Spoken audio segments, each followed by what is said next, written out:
Hi, everybody. Welcome to our Divergent discussion. I'm Michelle, the founder of Kaboose. We're an inclusive and safe online community for neurodivergent people to connect, learn, and find purpose. We are built by neurodivergent people for neurodivergent people. And just a reminder that this session is being recorded so that we can send a copy to everyone who paid for a ticket. We often get people joining us at strange hours of the day, so we like to record these and get those out to you at the end. So I'm joined by Jeremy Nagel, who is the founder of Focus Bear, which is a productivity app designed for neurodivergent brains. Jeremy is I always get this wrong, AUDHD. I don't know what I say, Audi, and it's not Audi, but I like calling it Audi. Autistic ADHD software developer, which is very impressive, turned startup founder, and PhD student who is slightly obsessed with habits, which a lot of us are. He likes to start his day each day with a 2-hour morning routine and sometimes surprises his colleagues by riding his, now I'm going to get this wrong, elliptical trainer. I'm like, my first question is going to be, what is that? During meetings to keep his energy high. That's pretty cool. You could have done that tonight or today I if you am wanted right to. now. Oh, wow. Okay. Well, I'm going to be asking more about this. When he's not working on startups, he enjoys cross country skiing, trail running, and cycling with his wife. And I am very, very excited and proud to have Jeremy here. And Focus Bear is one of the Caboose collaboration partners. So we're very excited to have Jeremy talk to us about all things entrepreneurship, which we both share a great passion for. But before we get into the real questions, tell me about this trainer. So the idea is that I'm hyperactive or combined inattentive hyperactive ADHD, and I find it very hard to occupy myself in meetings where I'm not really that engaged. And in my day job, I often have meetings like that where there's say 10 people in the meeting and the subject matter is not particularly interesting for me, but I'm required to be there. And I wanted something that was a bit more full on than just fidgeting with my hands. I found, yep, that's good, but I need something that engages more of my body. And I was Yeah, thinking about great. a walking treadmill, but I thought that might be too obvious and might distract other people. So instead, it's called a desk cycle. It fits under my desk, Oh, and wow. I'm pedaling it right now, and you probably can't tell unless I pedal really fast, and then you can start seeing a bit of movement. I Yes. also had to change my chair because I found that my wheelie chair would start moving backwards as I pedaled. So Okay. I've got little holders underneath the wheels on my wheelie chair Oh, oh, for that cool. So it movement. doesn't, yeah, okay. That's cool. Hmm. Very cool. Well, that's interesting. I came across someone who did do the sort of treadmill type thing, but it is a bit distracting in meetings, I've got to say, Hmm. when I ever meet with her and she's there with her headphones on, stepping away there. So that's a pretty cool idea. Yeah, So that I sort can of sometimes gets do walking meetings, but not on a treadmill.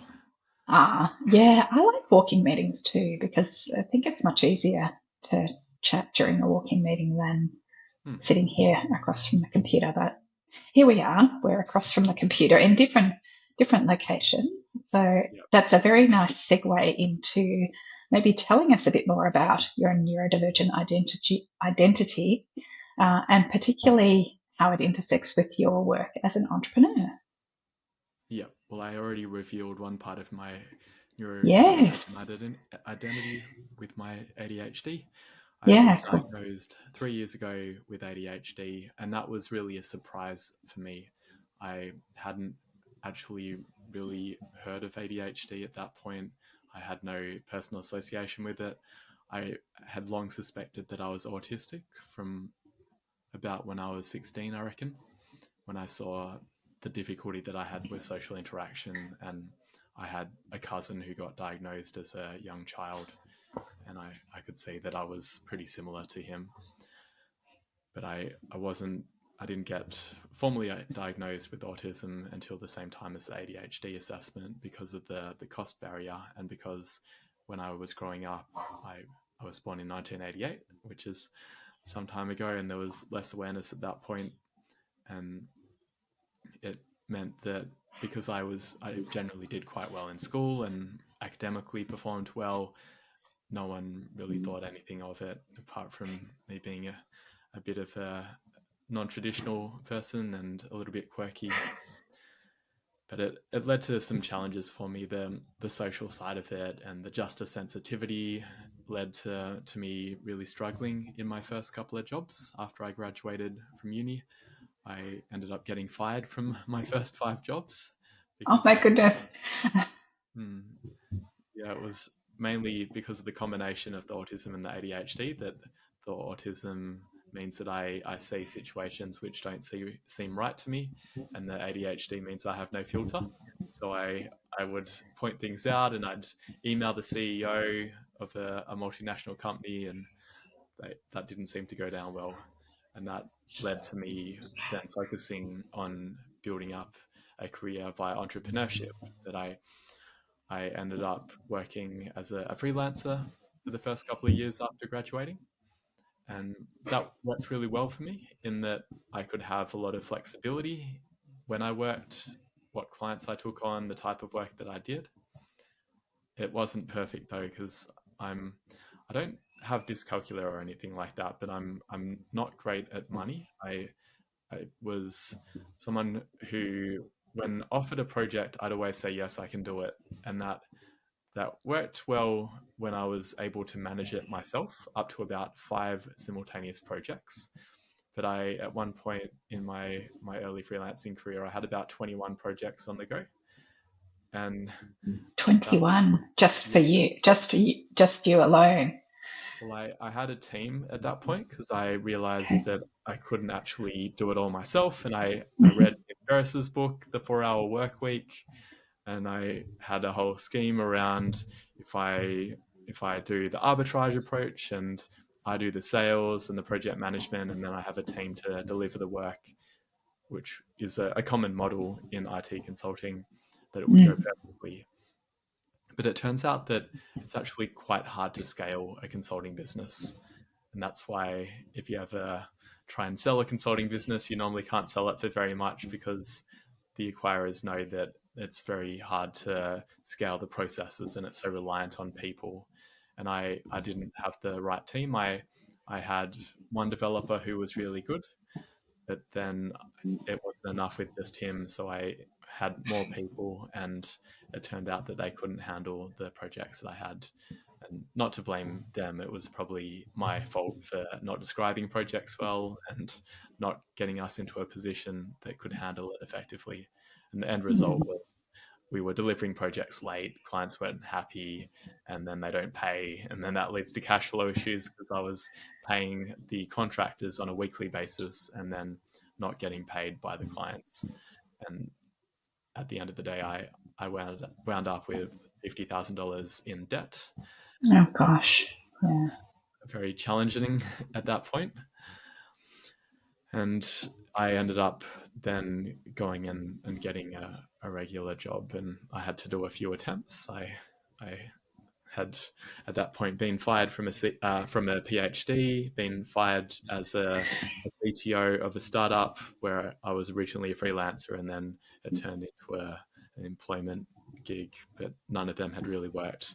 And then the last job I got fired from was a large multinational IT consulting company. And I got fired after 5 weeks, but I learnt so much in the 5 weeks that I was then able to get a job at a much better pay scale after that. And it ended up being quite accommodating without them realizing it, of my autistic and ADHD traits. They had a foosball table, so I could Oh, release cool. energy there. And it was very engaging, and because they were all geeks and I didn't have to deal with clients, it was fine. I enjoyed hanging out in that environment, and I was able to work as a dev for the following 12 years and moved up the ranks and became Awesome.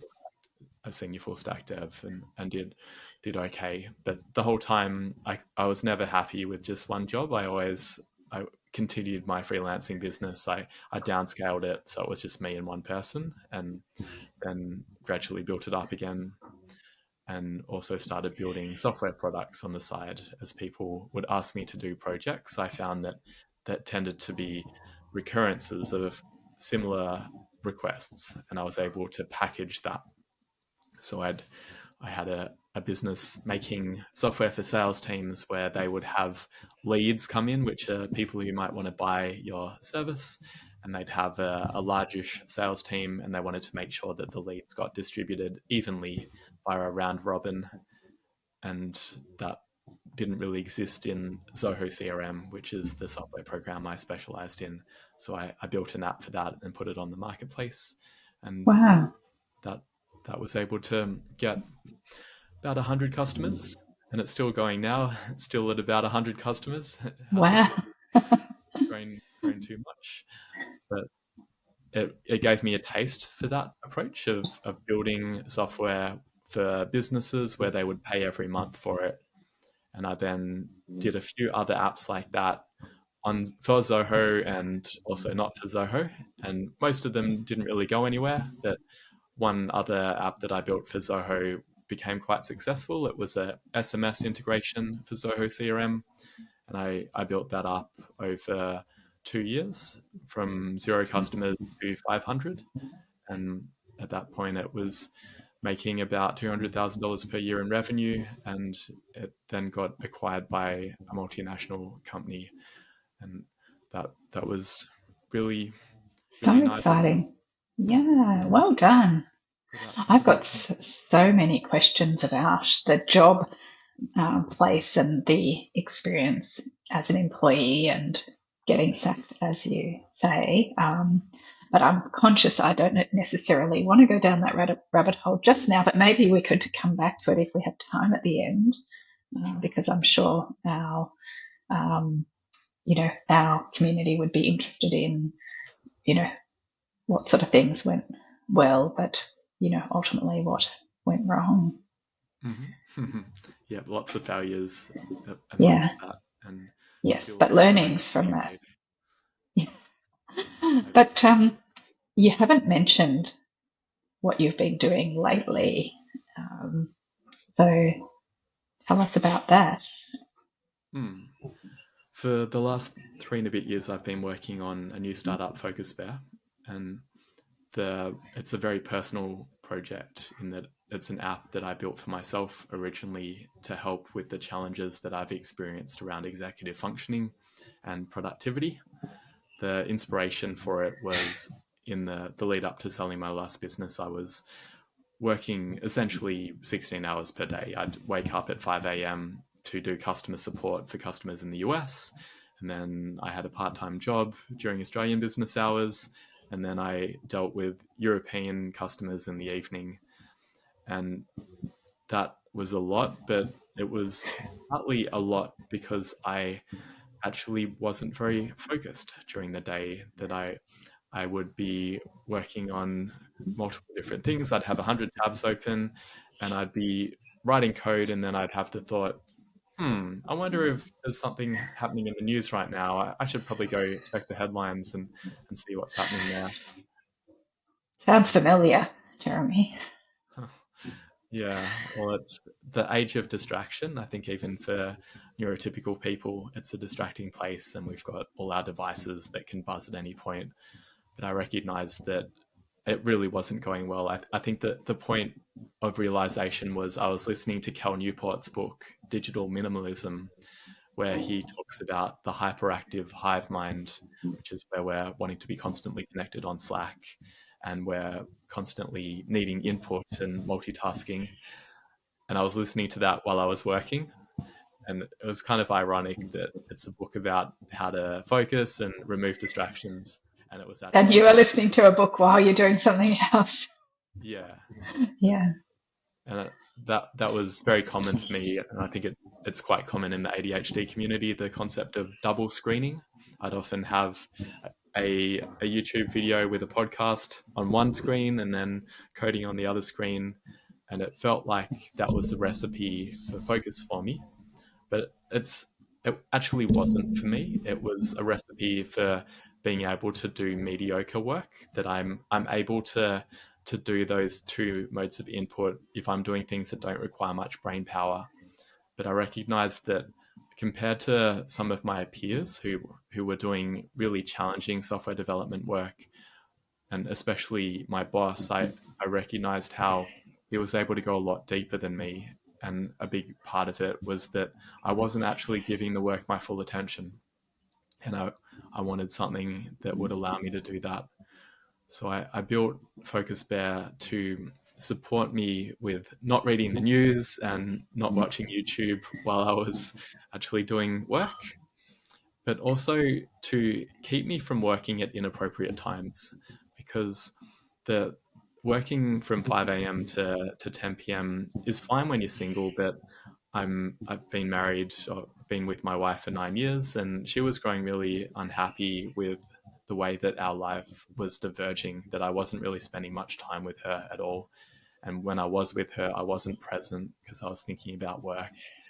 And I wanted something that would actually prevent me from checking emails in the evening. So I'd have dinner with her, and also that I wouldn't be able to check my emails in the morning until I'd gone and done some meditation and gone for a run first, because I recognized that I was becoming really anxious and my quality Mm, of life was degrading.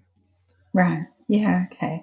So I And thought, so how, like, I've looked at a few of these apps over the years, and I know many struggle with yet another app, and we're both in that world of building apps. But how is it that Focus Bear is different, and how does it help you with the things that you just described? yeah, so the overall philosophy around it is to combine the autistic pleasure that's taken in routines with the novelty that the ADHD brain requires. So as an example, I like doing yoga in the morning, and I know it's good for me, but I get very bored of doing the same yoga poses each day. So one of the things that we added in early on is that you can embed YouTube videos into a habit. So we treat it, instead of just being a habit, as something that you tick off. We treat it as something that you get a digital body double to do it with you. So you set it up whenever you want to, and then the morning that you want to do your morning routine, you go through each of the habits one at a time, and it has a countdown timer, which is pretty boring, but then it also has a embedded YouTube video for things like yoga, where it's helpful to follow along. And the novelty factor is that it will choose a random video each day. So Oh, I wow. I know that I'm going to be getting some form of yoga, a 10-minute yoga video, but I don't know exactly which one, and that makes it fun and engaging. And then the other thing that is different from some of the other apps is that it's cross-platform. So I had issues in the past with Freedom and Cold Turkey and some of those apps where they work well on the phone or on the computer, but not both. And that was an issue for me because I tended to have my iPad, my phone, and my computer all on my desk, and they'd be used for different purposes, but typically one was distracting me from the other. And the idea with Focus Bear is that you hit focus, and then all of your devices go into focus mode, and they go into drive Wow. Yeah. and block distractions during that time. That's cool because sometimes people are using, as you say, different platforms for different things. I know, um, like I'm very Mac focused, but some of my paid work is on a PC. Being able to have it all synced would be kind of helpful. Hmm.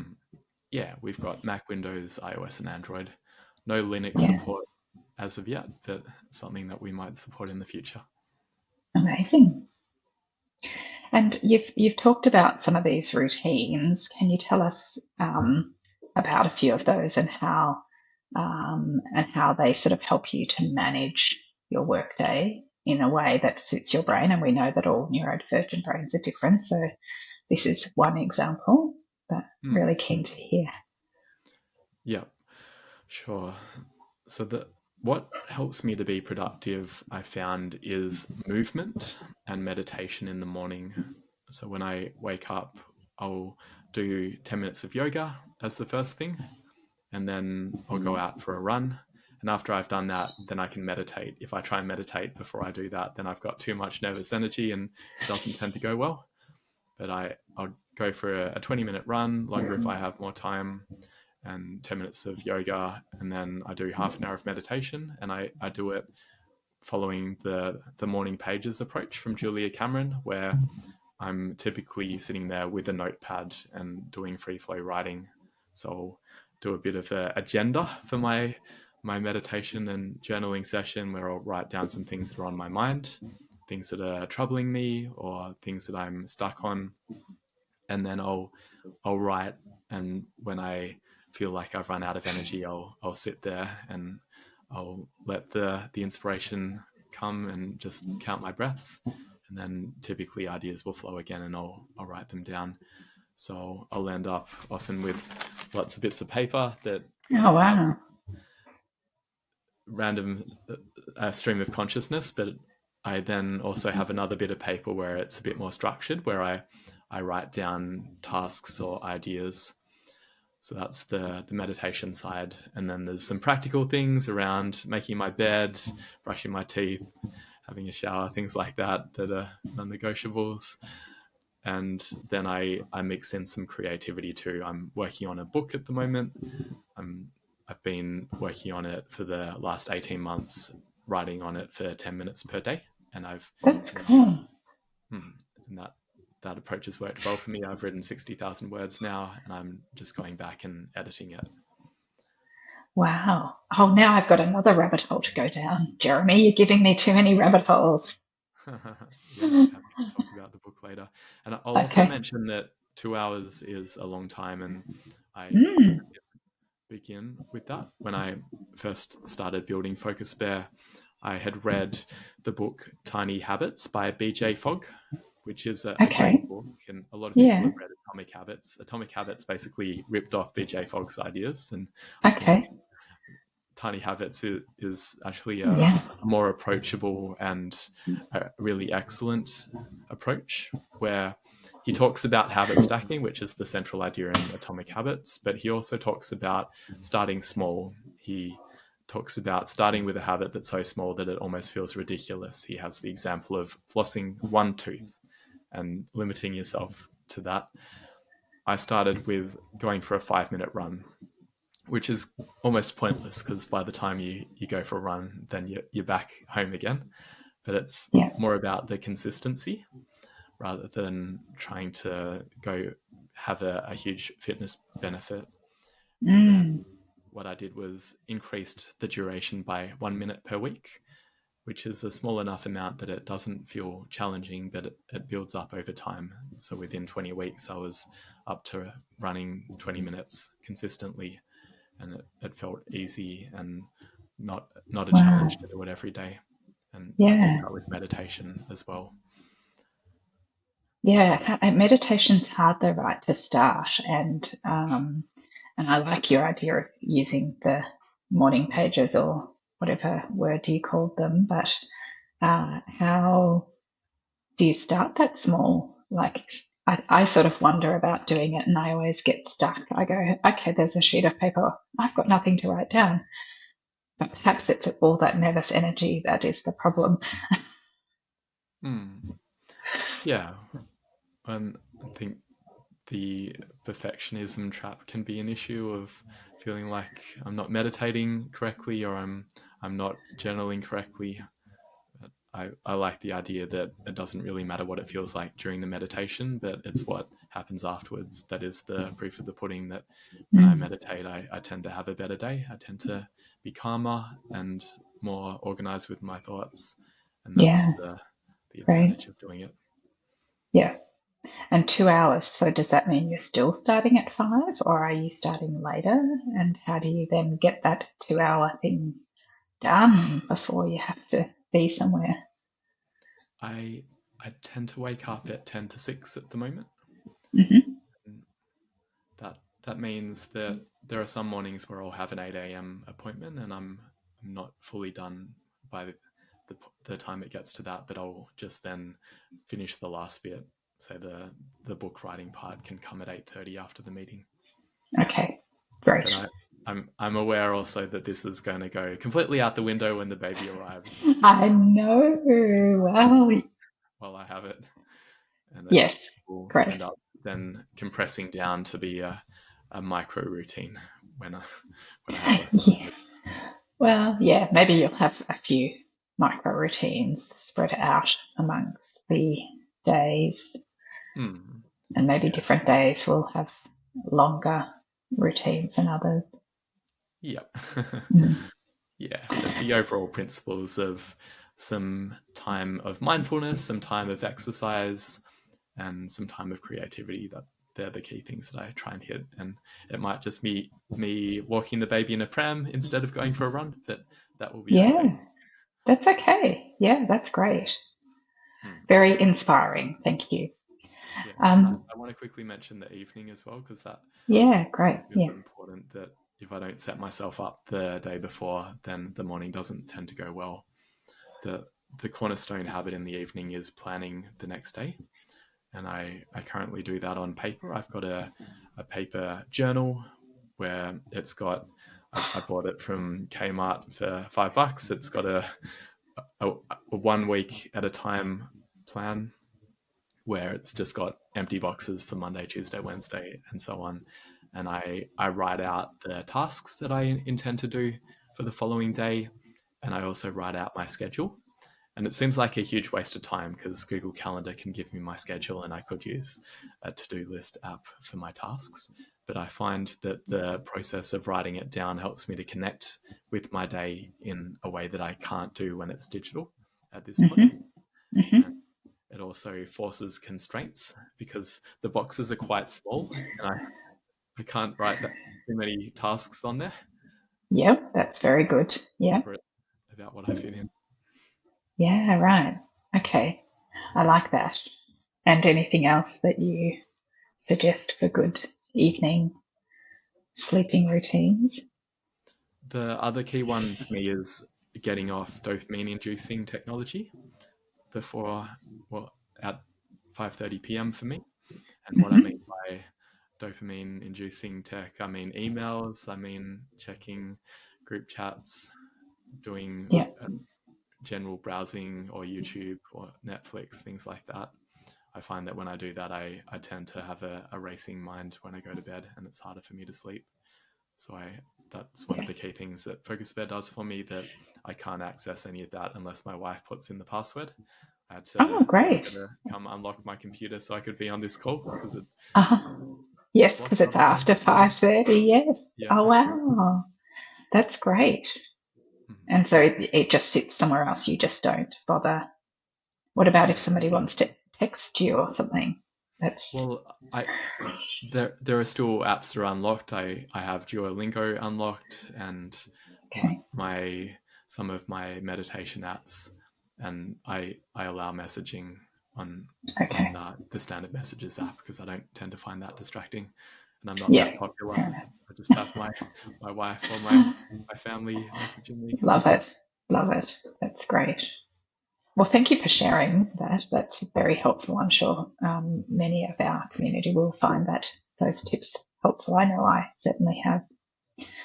Um, Another thing that kind of gets in the way of entrepreneurism, um, is rejection sensitivity, and I wonder whether you have experienced this or has it been something that kind of showed up on your business journey, and how do you handle it?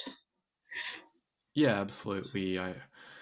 It's something that I confront regularly, especially when it comes to sales or reaching out to partnerships, and even having people in my team if it feels like they let me down. And there's, I guess, the talking yourself out of it approach and the understanding that it is standard and that part of running a business does involve potentially putting yourself out there and encountering rejection. And that can be quite painful. I found, especially in the early days of the Focus Bear app, and even now, I'd get a lot of feedback, which is quite harsh along the lines of, I don't like this app, or it's not for me. And I found that challenging because it's not actionable, but it's generally, your app sucks. And Yes. what am I meant to do with that? If I really don't mind it when people say, I found this part of it not great, or I found it confusing, because at least I can work with that. Yeah. That's a Yep. global statement. That's very unhelpful. And the Yep. way that I combat that is recognize that I need that feedback, and that part of running a business in the early stages, that you're in an area of uncertainty, and that it's important to get that feedback so I can figure out what to build and how to improve things. And so to find people who will give me that feedback. And I found a combination of asking friends and also finding that it's kind of a numbers game, that there are some people who will invest the time in giving better feedback, especially if it's more face to face. And we've got an approach now where on our website, we've actually removed the download link for Focus Bear and replaced it with a beta test the app link, where people have to fill out a form saying that they're willing to try the app. And there's a video saying, the main thing we want from you is feedback, and you have to commit to give feedback, and only then do people get the app. And It's great. Yeah. we got a much more higher quality feedback from that, and we've been able to iron out a lot of the rough edges. That's a very sensible way. And I remember, seeing the request for beta testing, a little while ago when we were talking, and I wished we'd gone down that path as Kaboose early on as well. But there's sort of a point of no return sometimes once your app is out into the world. But I certainly hear you about the feedback that's not overly actionable. But I do love getting those people who take the time to write something that's not working, or that they would like to see in the app, or just feature ideas. It's just so helpful to our journey as well. Yeah, so listeners, please give us both feedback, and Yeah. look for it for yourself as well. Yeah. Amazing. It is hard though, isn't it? With the rejection of, constantly second guessing, yourself through the process, I suppose.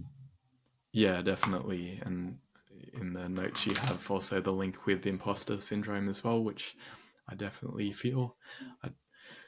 I've found there's a combination of the rejection or the lack of traction that can be very dispiriting, but also some of the overall startup culture tends to involve going to conferences and late night startup pitches and things like that. And I can find that the social dimension of that tends to bring up the imposter syndrome for me more than anything else. And I've found that there's two antidotes to that. One is, don't go to things. That I don't necessarily have to do entrepreneurship the way that someone who is very extroverted and a type A typical startup founder personality would do. I prefer doing lunchtime events and doing things online or one-on-one. That's one side of it.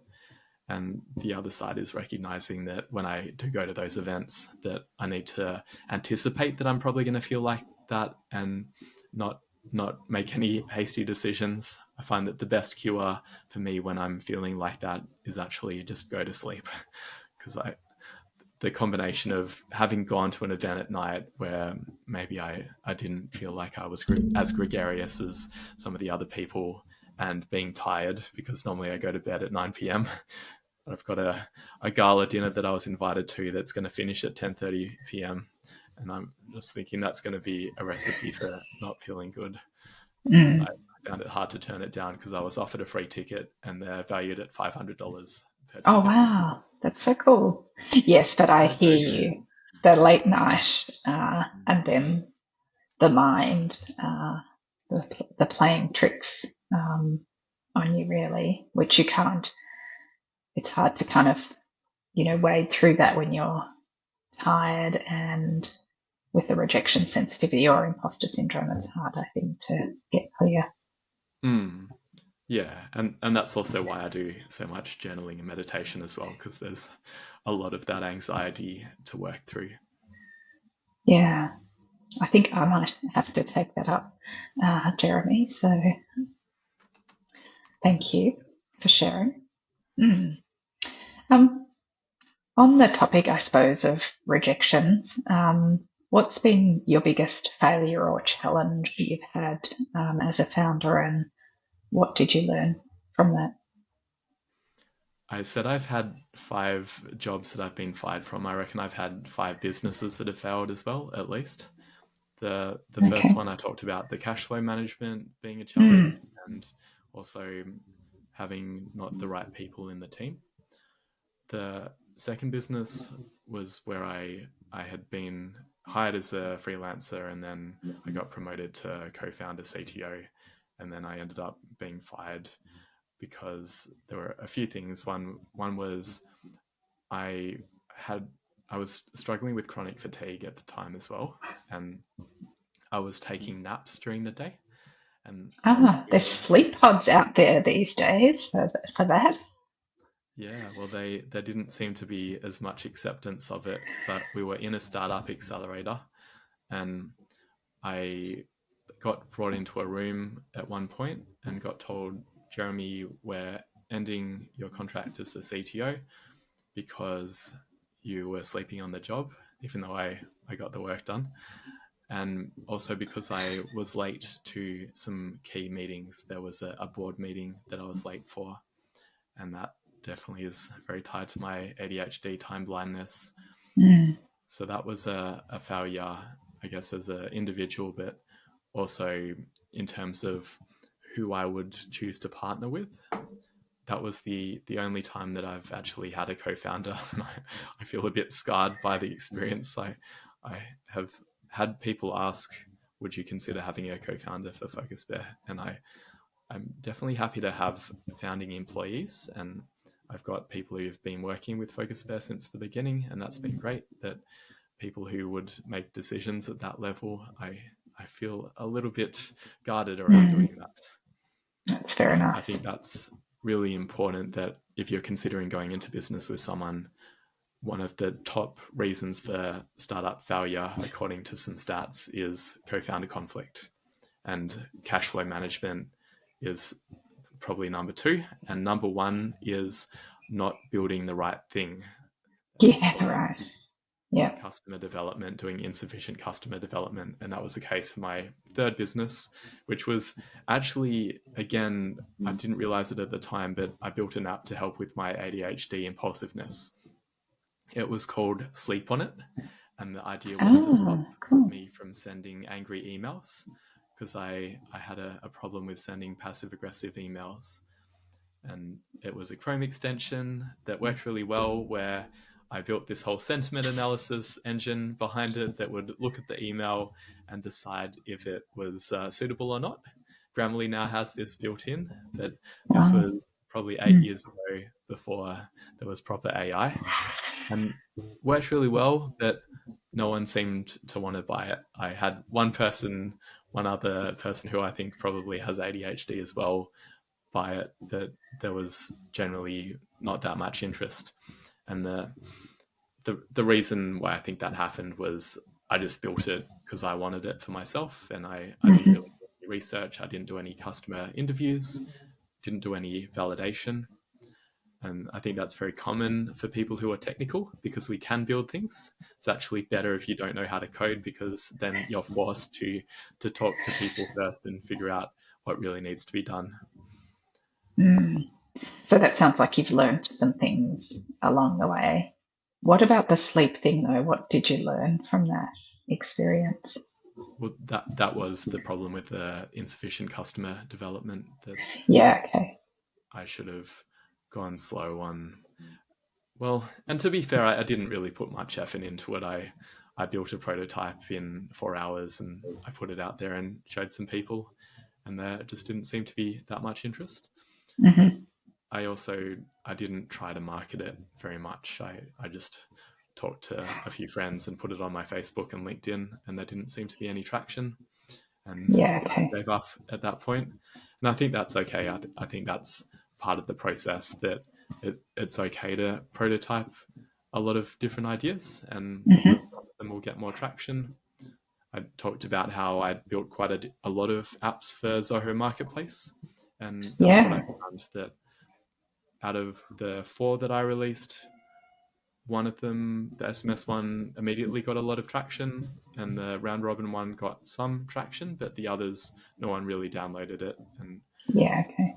the key thing is making minimum viable products where you're not investing too much, and ideally not even actually writing the code, instead starting by talking with people, because that's what happened with the SMS app and round robin, that people hired me or paid me to build it first.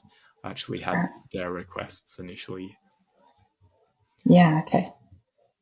And then with Focus Bear, what I did was, in the very early stages, I did more than 100 customer interviews where I reached out to people on Reddit and people that I knew in my personal networks and asked them about challenges that they faced. And a lot of people were saying their phone was a distraction for them. And I mean, there's a lot of prior art, there's a lot of competitor apps in that space. So I knew that there was something in that area, but it's really about execution. And that's been the failure with Focus Bear, that again, I didn't hire the right team. I made a bad hire with the mobile app developer initially, because I didn't really feel like personally mobile was important. For me, my laptop was more of the problem. Mm. I didn't Mm. put much effort into it. And the app that was eventually built was expensive in terms of the development, and it was unmaintainable. You're probably familiar with spaghetti code as a concept. Yes, I am familiar with that. Yes. Yeah, well, Gosh. familiar. It's like if someone Yeah, writes an essay with bad handwriting and poor yeah, grammar, and no one else can understand it and no one can work with it again. And so yeah. it's taken a long time for us to untangle the mess that was created in the early Right. days. Yeah. And the other key failure was me thinking that I can do UX design. It has I become, thought that too, but I have this amazing person now who does a lot of our design. So, it, yes, yeah, I've seen lots of improvements with the Kaboose app. thanks to good design. But yes, it's one of those things, isn't it? It's something you think you can do, but once you have somebody who's an expert, it changes your life. Yeah, definitely. And the reason I thought I could do it was because with Smooth Messenger, the SMS app, I got lots of praise about the user experience. And lots of people said it was really nice and so easy to use and much better than the competition. But I think it's quite different for B2B apps, that the status quo in B2B is probably getting better now, but a lot of the apps for business software were designed in the 90s and haven't really been updated since then. That's why I say Monday.com and HubSpot, those type of apps are doing so well, because they're bringing Mm. B2C, business to consumer design, to Yeah, the B2B space. yeah, And Focus Bear is a B2C app. Primarily, we are doing some B2B, and it just wasn't at the level required. And mm. we're gradually getting there, but that's been a painful failure to see, that the idea isn't enough, because the functionality has worked fine for 2 years, the blocking across all the devices and the habits, Mm. but the Mm. design just hasn't been good enough. Hopefully, though, it's all part of our journey of learning, which we could talk about all night long. But in the interest of time, I'll keep moving on. We talked a little bit about events and things like that, but have you felt any pressure to mask, as a founder in professional kind of settings, or um, you know, I personally find the pitching culture um, a ripe place for masking. How do you navigate it? Yeah, definitely in the traditional startup arenas, it can feel masky, but also I found that it's a lot better than working in corporate. I Most of my career has been working for smallish startups, and I tend to find that there's a degree of casualness and openness and flexibility that works quite well. Pitching is hard, but I think that's also something that is kind of optional and not a path that everyone needs to go down. I really like the indie hacker or the what's it called, the micro SaaS approach, where you can build businesses that don't require venture capital funding. Mm. I haven't. I did that with the last business where I never had to pitch the whole time, and I got to an exit without ever having raised investment. And I think that's a good way a lot of the time that you can build a decent business without needing to go talk to investors. With Focus Bear, I have attempted and been partially successful with raising investment. I did go through a startup accelerator where we got some funding, and both our businesses received funding from a grant. But I've had no luck with venture capital. Same. I, it's something that might happen in the future, but the Mm. the numbers aren't good enough, and I think that's also where the imposter syndrome comes in, of seeing that after 3 years I'm not as far along as I would have wished, but gradually making progress. Mm. Yeah, I think certainly Kaboose is in the same boat when it comes to pitching. And after pitching so many times and having a very severe case of rejection at that point, I thought, no, I'll do this by myself. And thankfully, we did get the grant. And maybe one day we'll try again when the numbers are better. Mm. Yeah, because it's a choice of, do you spend all your time talking to investors and getting rejected, Exactly. or improving the business and getting better Yeah. numbers, and then it tends to get easier. Yeah. Early in this discussion, you talked about the sort of two brain types, the autism and ADHD. How do you balance the need for structure with um, the kind of flexibility or that sort of difference that the ADHD brain often needs? I have to shield my team from my ideas because I have in the last couple of months I've had 80 people working for Focus Bear, Oh, wow. mostly student interns. But even with that number, we're definitely moving faster. But I'm still coming up with more ideas than the team can possibly execute. I can probably generate enough ideas to keep 150 people busy, and I love it. I love it. and that doesn't really work. The If I'm constantly coming up with new ideas all the time, the team will have to context switch, and then we don't achieve anything.